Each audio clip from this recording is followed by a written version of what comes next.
À tous, merci d'être avec nous ce matin dans Wake Up. Que Dieu vous bénisse. Pasteur Tchoumou, shalom. Shalom, Aniel. Vous allez bien? Par la grâce de Dieu. Gloire à Et Jésus-Christ. vous aussi. On va super bien. Le Seigneur merci. est fidèle. Amen. José, bonjour. Salut Aniel. On va bien? Bien, ça va. Gloire à Jésus-Christ. Bonjour Kate. Bonjour Aniel. Ça se passe bien? Dieu fait grâce, nous sommes là, voilà, ça va. Ça va. Stéphane, bonjour. Bonjour, On va bien? très bien. Gloire à Jésus-Christ. Alors avec Stéphane, on parlera de quoi aujourd'hui ce matin? Comment réagir face à une crise? Comment réagir face à une crise?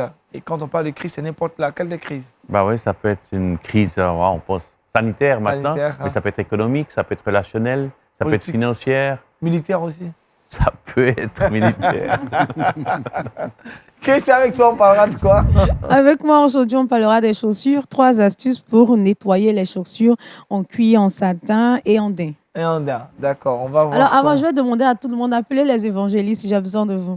Donc s'il y a un évangéliste qui nous suit, reste à l'écoute jusqu'à ce que le truc box soit fait. Ceux qui ont besoin qu'on nettoie les chaussures. Oui, parce que l'évangéliste, il marche beaucoup. Ah. Donc, son outil premier, c'est la chaussure. Vous savez, souvent, il vient, Saint-Esprit, conduis-moi, je vais évangéliser, conduis-moi. Le Saint-Esprit est là, mais quand il sort la chaussure, Saint-Esprit dit, hey, tu vas où? Alors, nettoie la chaussure là d'abord. Donc, j'ai des astuces pour nous L'évangéliste. permettre de nettoyer les chaussures. Et tu n'iras pas loin, parce que juste à t'écouter, l'évangéliste Josué est là. Il est là. C'est bien cela. Je suis avec toi. Non, Culture Actu, on va parler biographie. Ouais. Aujourd'hui, je vais présenter le premier chirurgien à avoir réussi une opération chirurgicale qui a permis donc à une personne qui était souffrant d'une surdité de pouvoir entendre à nouveau. C'est vraiment un miracle. On va en parler dans biographie. Et dans le saviez-vous, on ira en Ukraine pour parler de la libération d'un pasteur qui avait été détenu par les forces russes. Voilà, vous connaissez le programme, le menu de cette émission. On commence toujours par un bon petit déj spirituel. C'est dans Méditons ensemble.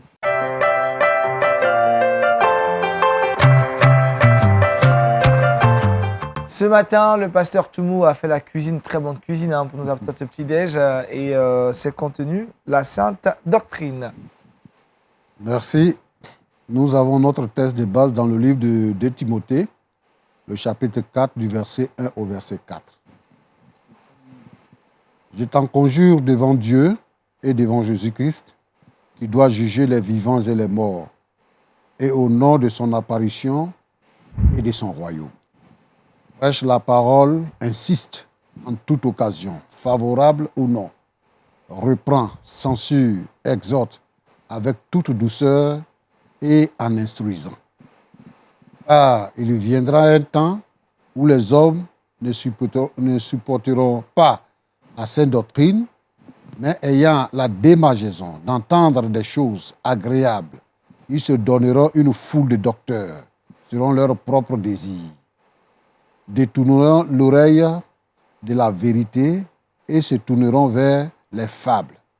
Mais toi, sois sobre en toutes choses, supporte les souffrances, fais l'œuvre de l'évangéliste, remplis bien ton ministère. Amen. Amen. Alors, sans aller à l'arrière-plan de ce texte, je voudrais prendre ici 2-3 vérités que l'apôtre Paul dit ici. Premièrement, c'est qu'aujourd'hui, toutes les communautés chrétiennes fédèrent. Nous avons beaucoup de fédérations aujourd'hui dans notre pays. Et nous nous basons sur certaines vérités doctrinales que nous avons ensemble pour fédérer. Mais souvent, c'est pas trop ça. Et donc, il est important que les chrétiens des derniers temps puissent être attentifs et surtout être analytiques pour voir où se situe la sainte doctrine. Ici, la première pensée de Paul ici, c'est de nous présenter Jésus-Christ comme celui qui va juger les morts et les vivants.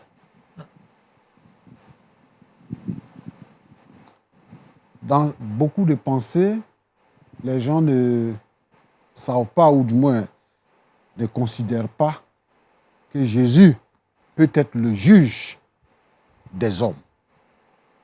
Nous voulons établir ici, pour dire aux chrétiens, pour dire aux non-chrétiens, qu'aujourd'hui, Jésus-Christ est l'avocat, mais demain, il sera le juge. Et donc, chacun devra se mettre devant Dieu et savoir que Jésus est Dieu et qu'il est souverain. Ça, c'est la sainte doctrine. Jésus est Dieu.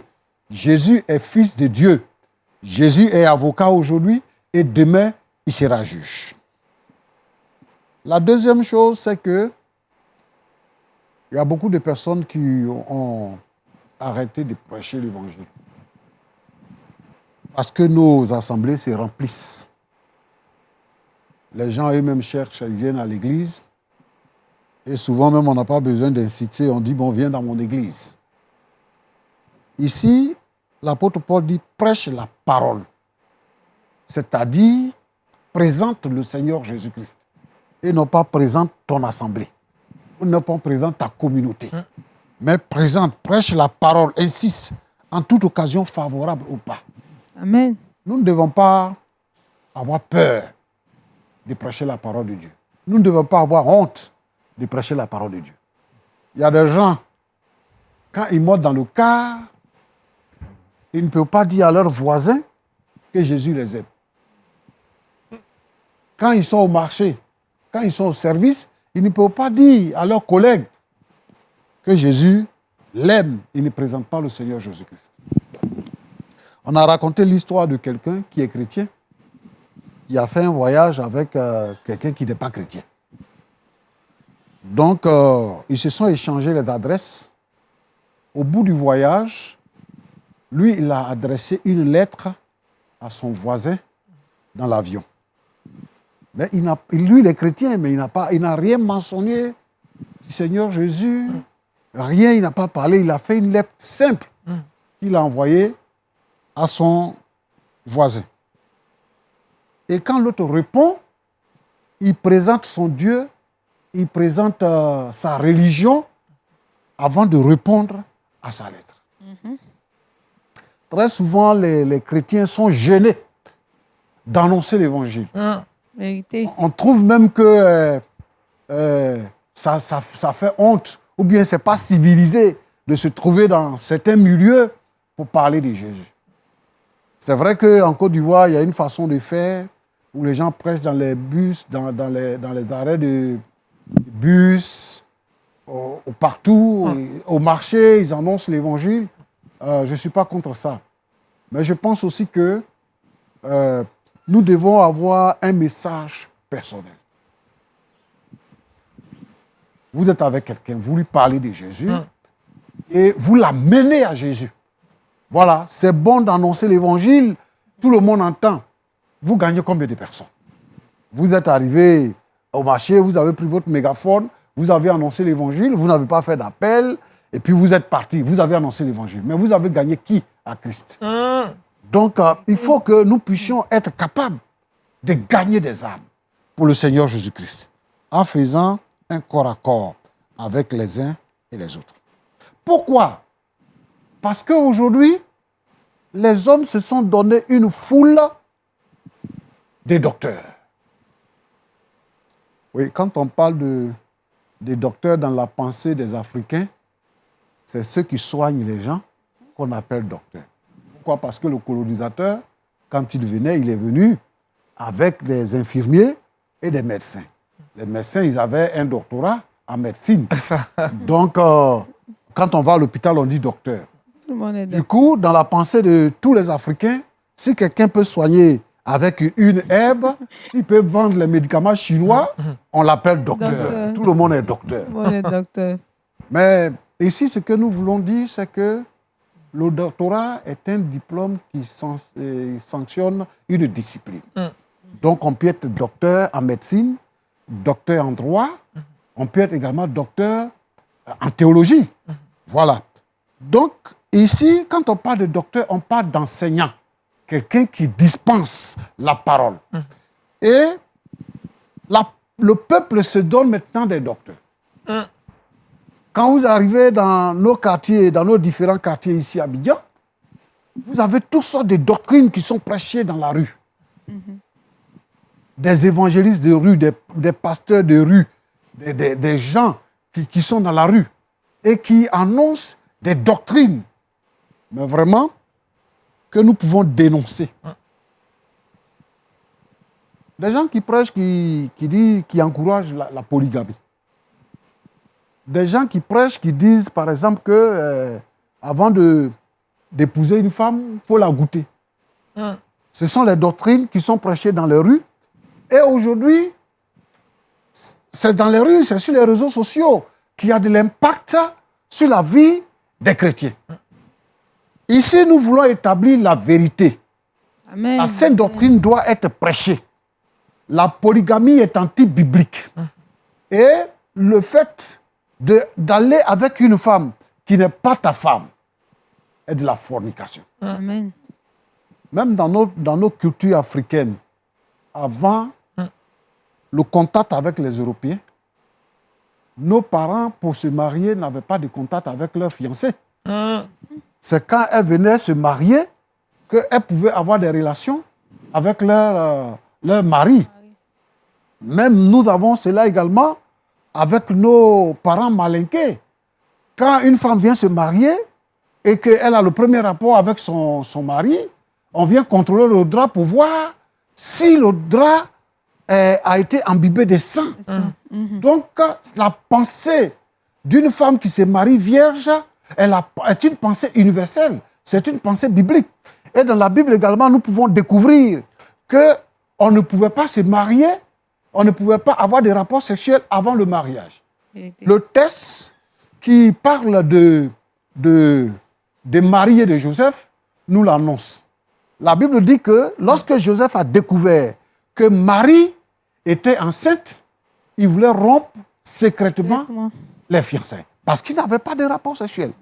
Donc, nous devons annoncer, encourager nos frères, nos sœurs, nos enfants à demeurer, à ne pas se plonger. Parce qu'aujourd'hui, la sexualité est le point qui détruit notre société. Et la Sainte Doctrine nous amène à comprendre que nous devons nous tenir loin d'une sexualité hors du mariage. Ça, c'est la Sainte Doctrine.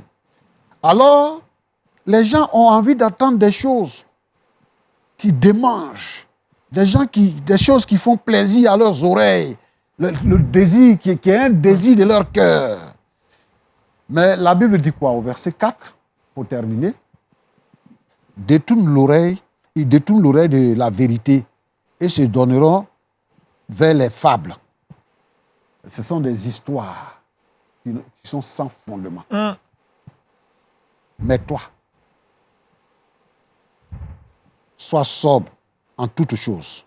Supporte les souffrances, fais l'œuvre d'un évangéliste, remplis bien ton ministère.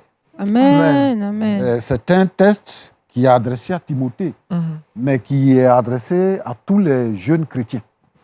Il faut que les chrétiens apprennent à être sobres.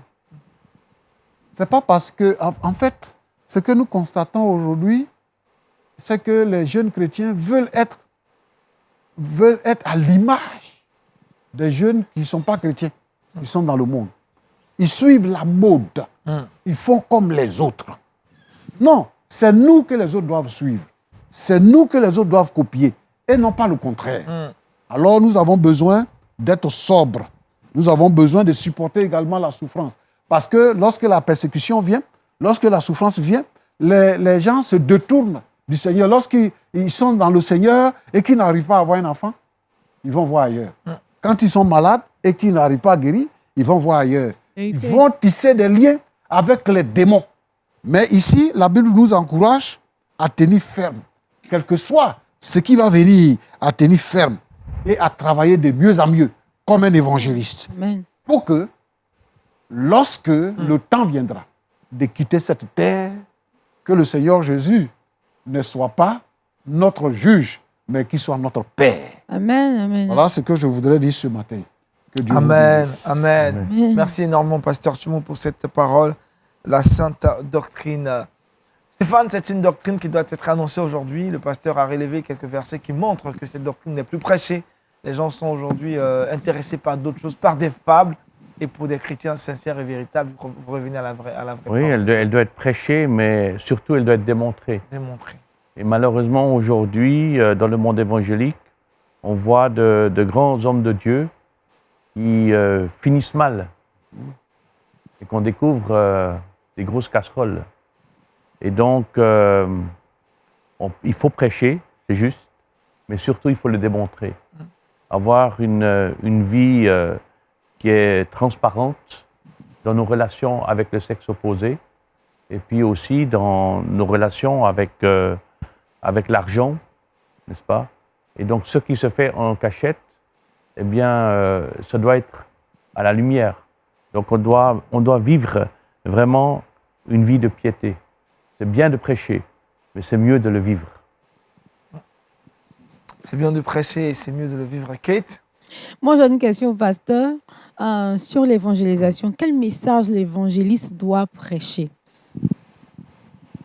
L'évangéliste doit prêcher le message de la croix. Car Dieu a tant aimé le monde qu'il a donné son Fils unique, afin que quiconque croit à lui ne périsse point, mais qu'il ait la vie éternelle. Amen. Jésus est venu. Il est mort, il est ressuscité. Il est monté au ciel. C'est par Jésus-Christ que nous sommes sauvés. Le sang de Jésus nous purifie de tout péché. Amen. Donc le sang, Jésus doit être prêché. Il y a des gens qui disent que Jésus n'a jamais été mis à la croix, qu'il n'est pas mort à la croix et qu'il a été remplacé à la croix. Si Jésus n'était pas mort, nous ne serions pas sauvés. Amen. C'est vrai que le message de la croix, prêché. Faut prêcher. Merci, pasteur Tumou. Vous allez prier pour nous ce matin. Bénis cette journée, que Dieu nous aide à connaître certes la sainte doctrine, mais à la vivre et à la démontrer au quotidien. Nous te disons merci, Seigneur notre Dieu. Parce que dans ces temps qui sont les derniers, tu voudrais que tes enfants marquent la différence. Sortir du péché n'est pas aller au conformisme, mais démontrer notre foi, vivre notre foi, annoncer l'évangile.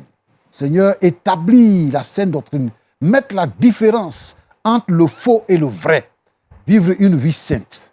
Seigneur, c'est ce que tu veux de nous. Donc, je voudrais que chaque chrétien soit conscient de cette situation. Il ne faudrait pas que nous ayons une vie de chrétiens, une vie tolérante des chrétiens, où on mélange le péché avec la vie chrétienne. Mais Seigneur, permet que chacun soit conscient et que le Saint-Esprit agisse en nous. Sois béni au nom de Jésus-Christ. Amen. Amen. Amen. La sainte doctrine, sujet du jour abordé par le pasteur Tumou. On parle d'autre chose maintenant, de culture chrétienne, avec Josué Dioba dans Culture Actu.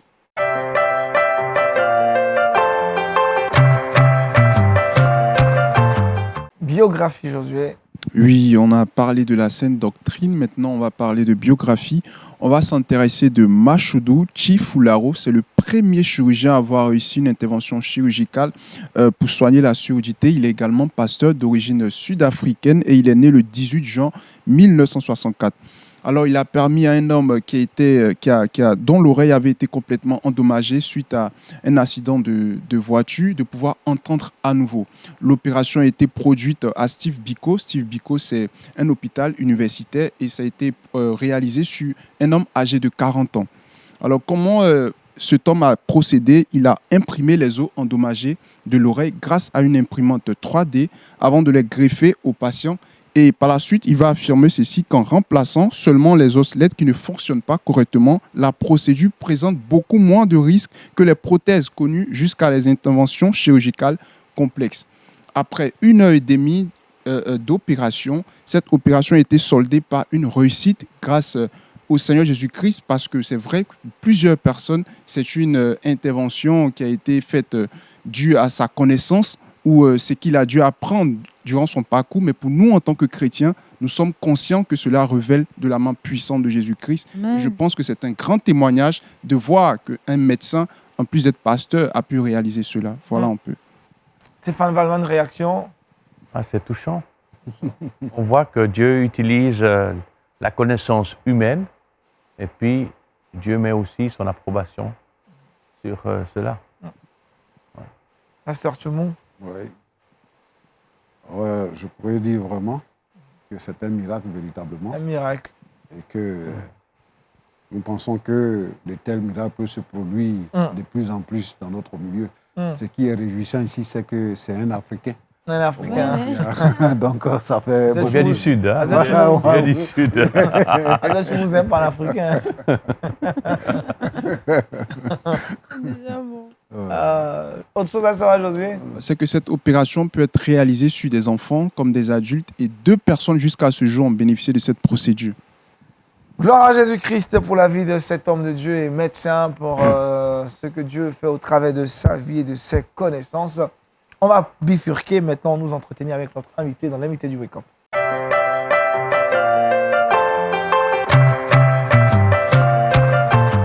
Stéphane Waldman est notre invité. Il est le directeur du ministère motivé par l'essentiel, mais aussi responsable de vente export à la Société biblique de Genève. Avec lui, nous parlons de comment réagir face à une crise. C'est le thème qu'il aborde ce matin. Stéphane, tu n'es pas en crise, tu nous rassures. Hein? Non, je ne suis pas en crise. Mais le monde est en crise. Le monde est en Oui. crise. Et nous tous, dans nos vies diverses, on passe par des crises. Ça peut être, bon, il y a la crise de l'adolescence d'abord, hein, mais eux, ils ne le savent pas, souvent. Mais après, il peut y avoir des crises dans les relations, il peut y avoir des crises financières. On vient de passer une crise sanitaire, on ne sait pas si on est vraiment au bout. Et puis après, il y a des crises politiques, hein. Il y a des crises économiques. Et puis, bon, c'est vrai, on a parlé de crise militaire, mais c'est vrai, ce qui se passe en Ukraine, en tout cas pour nous qui sommes en Europe occidentale, ça nous touche de très près. On voit beaucoup d'Ukrainiens qui viennent. D'ailleurs, on en a dans notre église. Beaucoup de gens se mobilisent. Et puis, la flambée des prix, comme par exemple l'essence à la pompe, ça a augmenté de 25% hein, ces derniers temps. On a peur aussi qu'on n'ait pas assez de gaz. Et puis aussi, le prix du blé, du pétrole et tout ça. Et il y avait un ex-ambassadeur de Suisse en Russie qui a dit « Les sanctions, elles sont seulement utiles si elles nous font mal aussi à nous-mêmes. » Et c'est une phrase qui m'a particulièrement fait réfléchir parce qu'en fait, on veut punir l'autre, mais en fait, si on punit l'autre, finalement, ça va nous faire mal à nous-mêmes. Donc, on va passer une crise, on est dans une crise, et qu'est-ce qu'on peut faire? Alors, il y a 3 choix ou étapes qui s'offrent à nous dans le cadre d'une crise. Premièrement, on peut être paralysé par les événements. Ça veut dire on ne fait plus rien. On dit, voilà.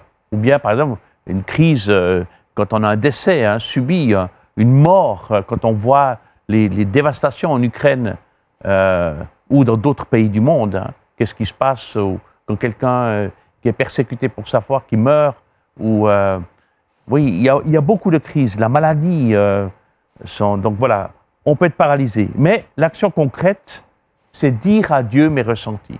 Dieu souhaite qu'on dise à lui nos ressentis, qu'on est fâché. Lève-toi, crie ta détresse de la nuit au début de tes insomnies. Déverse ton cœur comme de l'eau devant le Seigneur. Lamentation de Jérémie 2, verset 19. Ou c'est pourquoi je ne peux pas me taire. J'ai la gorge serrée, alors je dois parler. Je suis découragé, déçu, alors je vais me plaindre. Dit Job 7, verset 11. Et Jérémie a fait cela. Il y a Naomi, n'est-ce pas, amenez-moi, puis je suis amer, ou David. Ou deuxièmement, on peut paniquer. On ne sait plus quoi faire, on tourne dans tous les sens, voilà. Alors on est perdu, on perd les pédales, on est dans la confusion. Et alors l'action concrète, c'est de louer Dieu malgré les circonstances. On peut toujours remercier Dieu pour ce qu'on a, ou ce qu'il est. Il est bon, il est un Dieu d'amour, il est tout-puissant. Il remarque chaque détail de ma vie. Il est au contrôle. Il a un plan pour ma vie. Il me protégera. Job dit cela. Hein, que le nom de l'Éternel soit béni. C'est nu que je suis sorti du ventre de ma mère et c'est nu que je repartirai. L'Éternel a donné, l'Éternel a repris. C'est vrai, c'est une parole très difficile à dire quand on a tout ce qu'il faut. Hein. Mais Job dit aussi, même s'il me tuait, je continuerai à espérer en lui. C'est très fort. Donc, pas de raison de paniquer. Dieu est au contrôle. Dieu sait tout. Et puis, la troisième chose, c'est se réorienter. On cherche un chemin sur lesquels se réengager. Peut-être dans une nouvelle direction, d'une nouvelle manière. L'action concrète, c'est demander à Dieu de la force et de l'aide. Ayez recours à l'Éternel et à sa force. Recherchez constamment sa présence. Et j'aimerais vous proposer 7 clés à développer pour vaincre la crise maintenant. 7 clés. Alors, vous pouvez les noter. C'est premièrement, cultiver son état d'esprit. Tout commence par la pensée. Pas? Derrière chaque péché, en fait, il y a une pensée à laquelle on croit. Donc, tout commence par la tête. Alors, sur quoi focalisons-nous notre attention? Est-ce que c'est sur ce qui nous manque, ce que nous maîtrisons ou ce que nous ne maîtrisons pas, sur le passé, le présent ou l'avenir?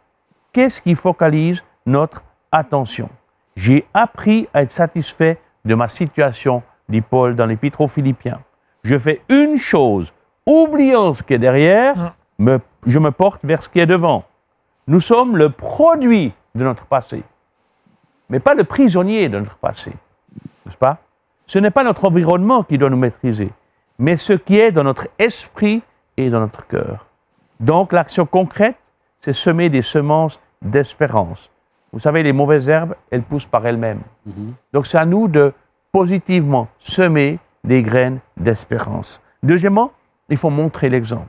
Surtout qu'en tant que père de famille ou mère de famille ou responsable dans une église ou dans une œuvre ou dans un bureau, qu'est-ce que nous démontrons à notre équipe, notre clientèle, nos proches? Est-ce que c'est nos frustrations, notre défaitisme, la meilleure version de nous-mêmes? Soyez mes imitateurs, dit Paul, comme je le suis moi-même de Christ. Pourtant, lui, il a passé par beaucoup de crises dans sa vie, n'est-ce pas? Et il dit que la paix de Christ règne dans votre cœur. Donc, célébrez vos victoires, ayez assez de sommeil la nuit et observez un rituel matinal. Le sommeil est très important. Il faut dormir en 7 à 9 heures la nuit. 7 heures et 9 heures la nuit, parce que c'est ça qui régénère nos pensées et qui permet ensuite d'avoir un nouveau regard sur la nouvelle journée que le Seigneur a faite. Donc, si vous avez trop à faire, déterminez l'heure de votre coucher, pas l'heure de votre lever, l'heure de votre coucher au quotidien. C'est tout concret. Ensuite, troisièmement, maintenir l'emprise sur la réalité. Il y a un général qui s'appelle Stockdale, paradoxe de Stockdale, qui dit qu'il faut être honnête avec la réalité et avoir la foi que nous allons prévaloir à la fin. La réalité, il faut dire oui, elle est là. Mais à la fin, c'est nous qui allons gagner. Et surtout en tant que chrétiens, nous allons gagner. Amen, amen, amen. Donc, il faut faire un plan. Quatrièmement, rester connecté à sa vision. Nous avons besoin d'un énoncé de vision, un écrit, un document qui est de 3 à 5 pages, et puis qui décrit une image claire, inspirante, pratique, attractive de notre vie, de notre Église, organisation dans l'avenir. Et ensuite, qui est décrit aussi la réalité, comme nous la voyons dans 3 à 5 ans. Donc, on doit être connecté à sa vision. Qu'est-ce que nous voyons dans 3 à 5 ans? Cinquièmement, se focaliser sur les priorités en les exécutant, n'est-ce pas? Quel est le meilleur emploi de mon temps? Qu'est-ce qui m'importe le plus dans les tâches pour lesquelles j'ai de la passion et de la compétence? OK? Et puis, sixièmement, obtenir le soutien de son équipe.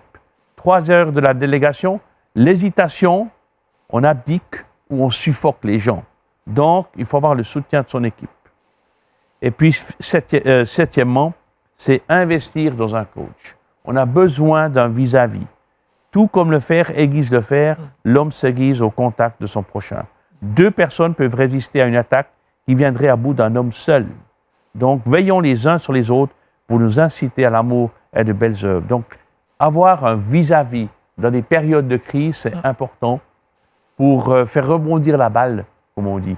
Et puis, pour avoir des nouvelles idées, nouvelle approche, quand on est découragé, quand on ne sait plus en avant, eh bien, avoir un coach, c'est quelqu'un qui n'est pas au-dessus de nous, mais c'est quelqu'un qui est à nos côtés et qui nous soutient. Ça peut beaucoup nous aider. Donc, voilà un peu quelques pistes, des étapes, comment on peut réagir dans une crise, et ensuite, comment on peut vaincre la crise maintenant. Merci Stéphane. Pasteur Tchoumou, quelques pistes on va dire, des stratégies, des astuces que Stéphane nous propose pour réagir face à une quelconque crise qu'on pourrait traverser. Stéphane parle de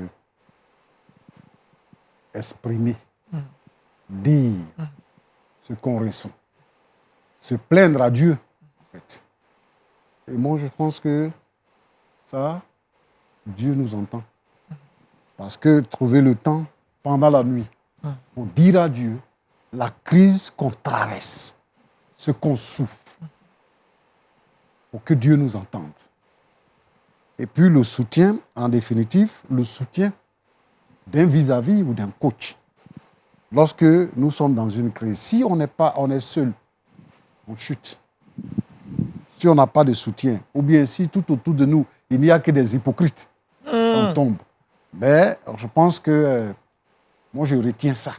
C'est-à-dire que exprimer sa crise à Dieu et puis avoir le soutien d'un coach ou d'un vis-à-vis. D'un vis-à-vis. Oui.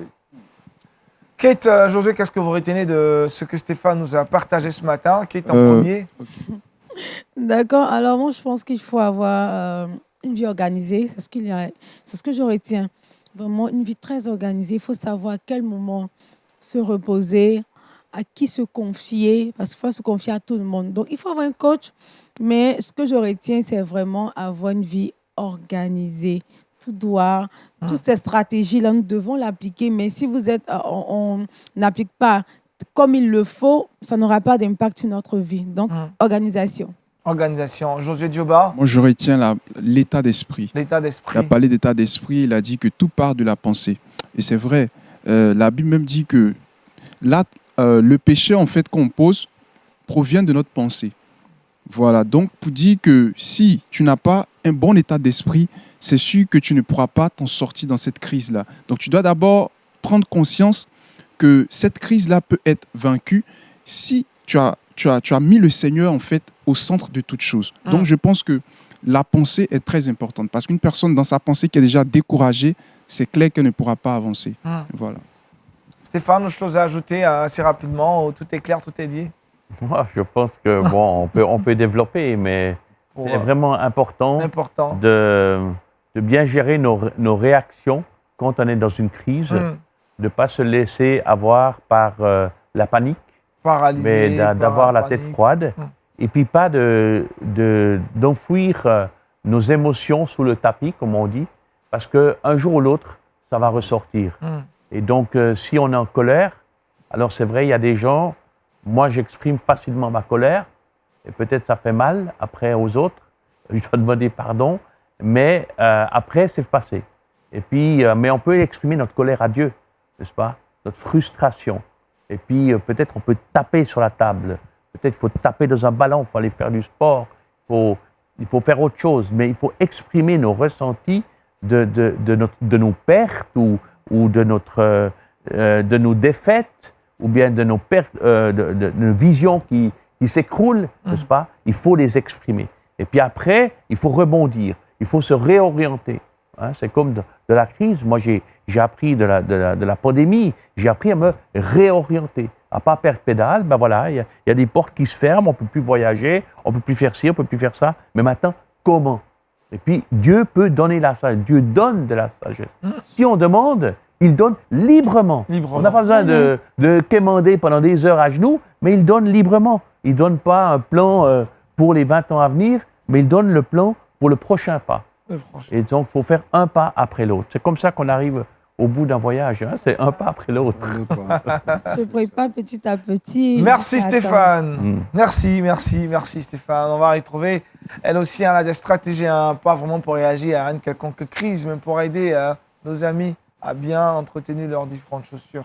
C'est dans les Trickbox.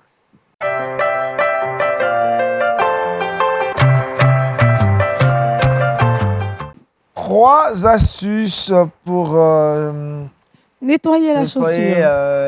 Les chaussures. Alors, les chaussures, donc d'abord, on va parler. Prenons un stylo et un bloc-notes.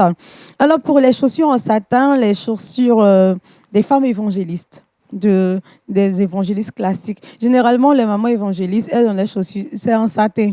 C'est-à-dire, quand c'est pour l'évangélisation porte à porte, comme face-to-face, comme le pasteur Tchoumou vient de dire, c'est noir. Mais pour les dimanches, là, c'est blanc. Et puis, vérifiez la semelle. La semelle, le talon n'est pas trop haut, les bien, parce qu'elle doit marcher. C'est ce que tu as inventé, hein, je crois. Non, bah, pas du tout, je suis évangéliste. Alors, pour nettoyer ces chaussures-là, chaque maman, c'est pas compliqué. Vous aurez besoin des miettes de pain ou de la mie de pain.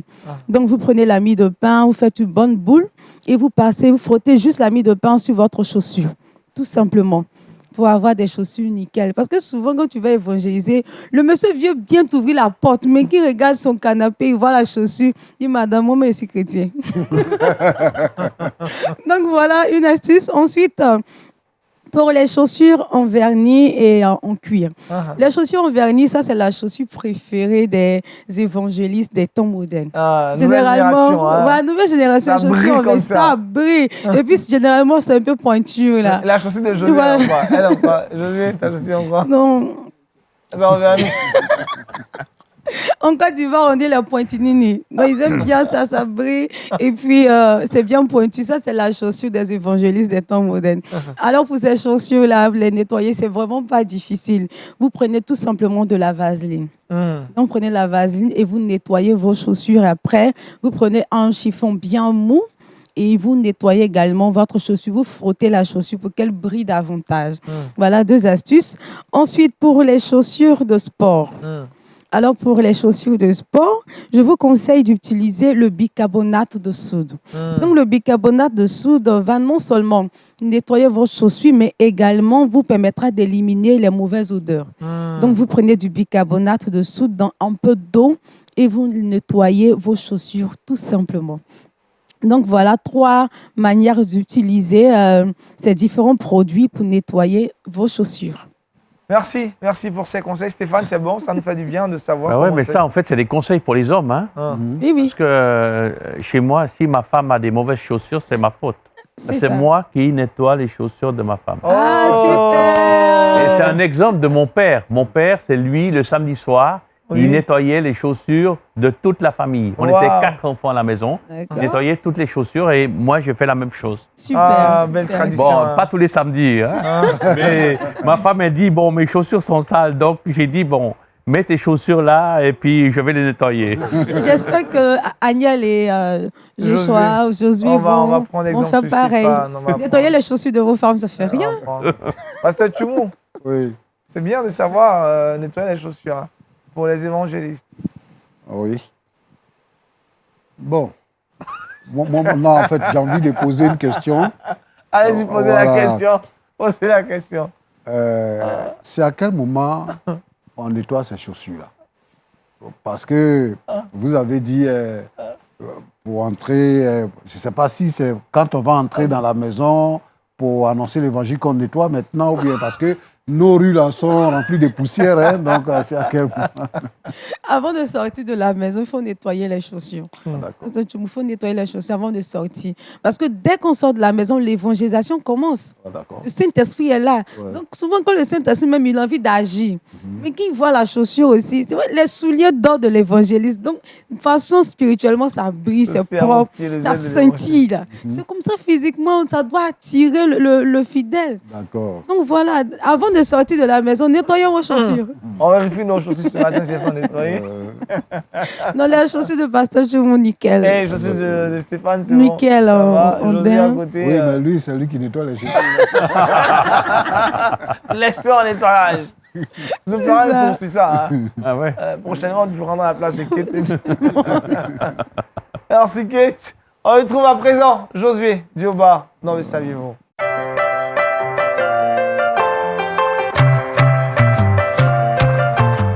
Et avec Josué, nous allons en Ukraine. Oui, Daniel, aujourd'hui on débarque en Ukraine. On a assisté à une arrestation d'un pasteur dans la ville de Melitopol. La ville de Melitopol, c'est une ville qui est située au sud de l'Ukraine. Alors, il a été libéré le 28 mars. L'arrestation a eu lieu le 19 mars. Il se nomme pasteur Dimitri et il est âgé de 50 ans. Alors, il est pasteur de l'église Word of Life à Melitopol et son église compte environ 25 000 membres. Mais il faut comprendre aussi que Melitopol, elle en elle-même, est une ville qui compte 150 000 habitants. Selon sa famille, plusieurs raisons pourraient expliquer qu'il a été pris pour cible, mais la raison principale, c'est qu'il lui a fait une publication sur Facebook où il demandait à ces réfugiés-là qui fuyaient la guerre de venir s'abriter dans son église ou se cacher dans son église. Suite à cela, l'armée russe a pris cela en mal et a décidé de le captiver lui-même. Mais sa femme remercie aujourd'hui toutes ces personnes qui ont eu adressé des prières à son égard, vu sa libération. Donc, on bénit le Seigneur. Il avait été arrêté le 19 mars. Il a été libéré le 28 mars grâce à nos prières et nous bénissons le Seigneur pour cela, car c'est un exploit. Stéphane? C'est super, c'est un beau miracle, mais on pleure pour beaucoup de gens qui ont laissé leur vie et qui vont encore laisser leur vie. Il y a beaucoup de chrétiens en Ukraine et beaucoup de gens sont désemparés. On pleure quand on voit ces images, quand on voit cette destruction quasi totale de villes. On ne sait plus quoi faire. Bon, on peut prier et le Seigneur est au contrôle. C'est une crise et on sait comment réagir face à la crise. Et on sait que les Ukrainiens sauront réagir aussi face à cette crise. Pasteur Tchoumou? Oui, bon, nous prions pour nos frères et sœurs ukrainiens. Et nous prions également que le Seigneur fasse quelque chose pour que la guerre puisse prendre fin.